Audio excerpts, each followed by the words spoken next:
Yeah, I think you get those people. I mean, I call them a glue guy in the team. Someone that does all the unseen efforts, that doesn't want to get credit for doing things behind the scenes, and I think he's a perfect example of that. He does things without wanting credit and works extremely hard with operations and all the stuff away from the field so we can focus on getting the job done on the field. And I think you need those special people in the setup in order to become the best. And I think he is the best at that. And he makes our lives extremely easy off the field so we can just focus on the rugby. So, yeah, very, very privileged to know him and glad that we could give him a good birthday present today. You touched on points that the last two games there was a bit of disappointment and there were points you wanted to improve on.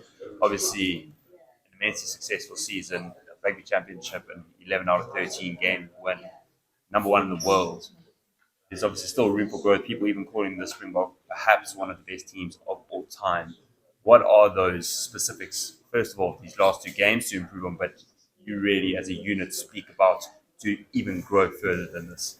Yeah, I think firstly, this team has got extremely high standards, and we spoke about wanting to attack and defend together more as a team and less as individuals. And I think at times today we showed that we really attacked well together as a team and defended well together. And I think the scoreboard was a decent reflection of that.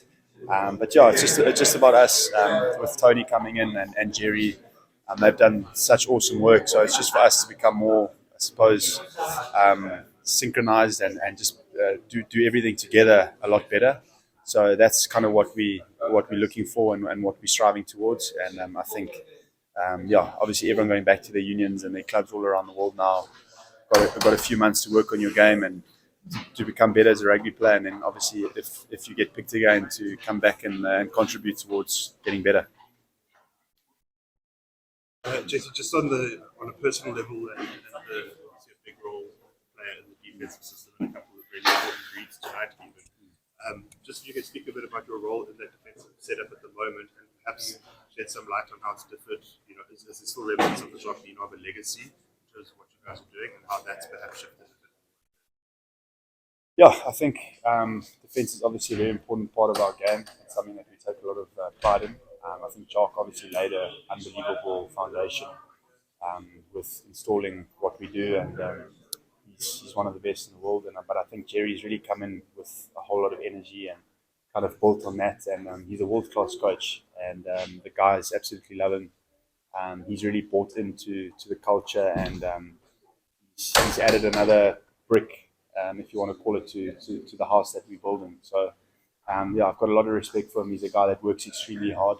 And I think when you got someone that cares that much and works that hard, players see that, and they want to kind of emulate that. So, yeah, he's a great guy to have in the room. He's the right person.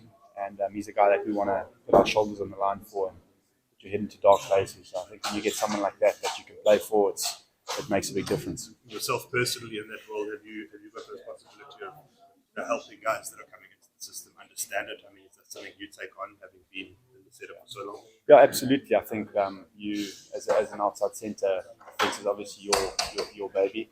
It's something that I take a lot of pride in. I love the defensive part of the game. But with all the guys coming in, we obviously want to share as much knowledge as you can. If you see a guy like Kane Moody, I think he's also an unbelievable outside centre. And even the game he played against Scotland, I think he made some amazing reads and made some big impact in the game. So I think he's a guy that's come in and always wanting to learn.